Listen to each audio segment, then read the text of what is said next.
Man, this last year been rough for not just black people, but especially for black people. For a long time, I was wondering what direction these videos would take. I got tired of doing these videos every 3-4 months and then just saying whatever. You know what I'm saying? That was lame. So I've come to the conclusion, to keep me consistent, I'm gonna talk about things that my younger self man needed to hear in order to navigate life. Maybe as a young black man, a young black boy growing up. Not only that, but I think it helped my present and future self be able to look back and say, oh, I still think this way, or oh, that makes sense, or that's crazy how I used to think like that. Maybe I'll look back and say, man, that nigga was dumb. You know, who knows? We'll see. But in the midst of these high racial tensions America's been facing for the last maybe 18, 20 months, my biggest worry has been that kids are being exposed to this at way too young of an age. I remember in the George Floyd incident, it seemed like you could not escape it. Everybody was talking about the video, and you know what I'm talking about when I say the video. So you know, it was on every social media outlet. Every news station was showing it every 15 minutes. Twitter had videos of kids getting maced. Instagram had people posting pictures of squares for some odd reason. And then Facebook was a place where everybody over 35 was debating what was and wasn't considered a form of protest. Everybody had an opinion, and all these opinions was thrown at you anytime you dared to open your phone. And it was like that for maybe 4 or 5 days straight. It was exhausting. It was exhausting. I remember vividly my 10-year-old sister telling my mom that she had seen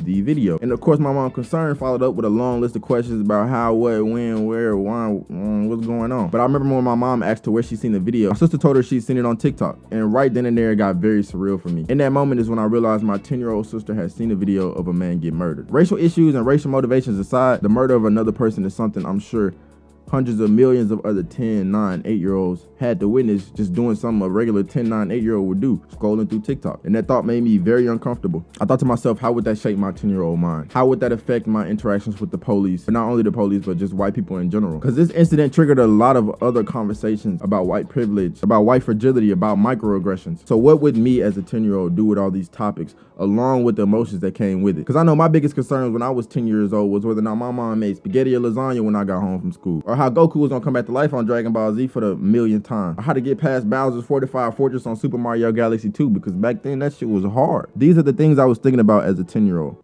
But I assure you, one of the thoughts that never crossed my mind was, when I grow up, will a police officer kneel on my neck until I no longer can physically breathe?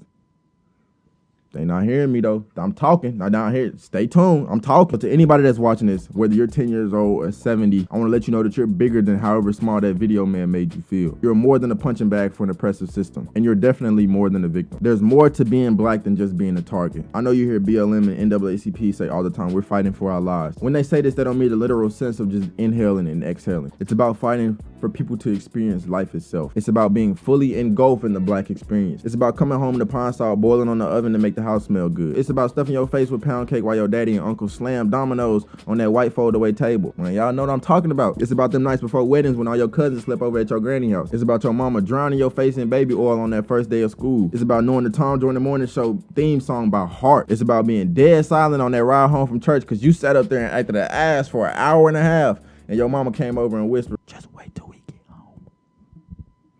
Just wait till we get home. Well, you knew what time it was. Man, that was rough, boy. Ooh-wee. It's about knowing how good them naps used to be after you just got that whooping. Man, what? It's about getting that handful of nasty caramel candy with a $5 bill from your granny just for one of your parents to come over and hit you with the, let me hold that for you. I'm like, damn.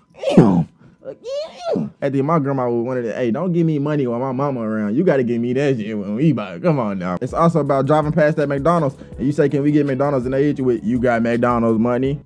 Yes, you took it from me, my nigga. But it's also about subconsciously knowing how to code switch by the time you hit middle school. It's about that talk you had with your parents when you turn 16 and get your license, and how to deal with the police if you ever pulled over. It's about children being afraid or growing hatred for the people they were designated to serve and protect them. And if you're my age, it's about going off to college for that first week and going to the midnight breakfast, or pulling up to the Waffle House at 4 in the morning, 6 deep, after you just left a party. We're getting that first C on assignment where you look at it for good 3.9 seconds before you hit them with the damn. Oh well.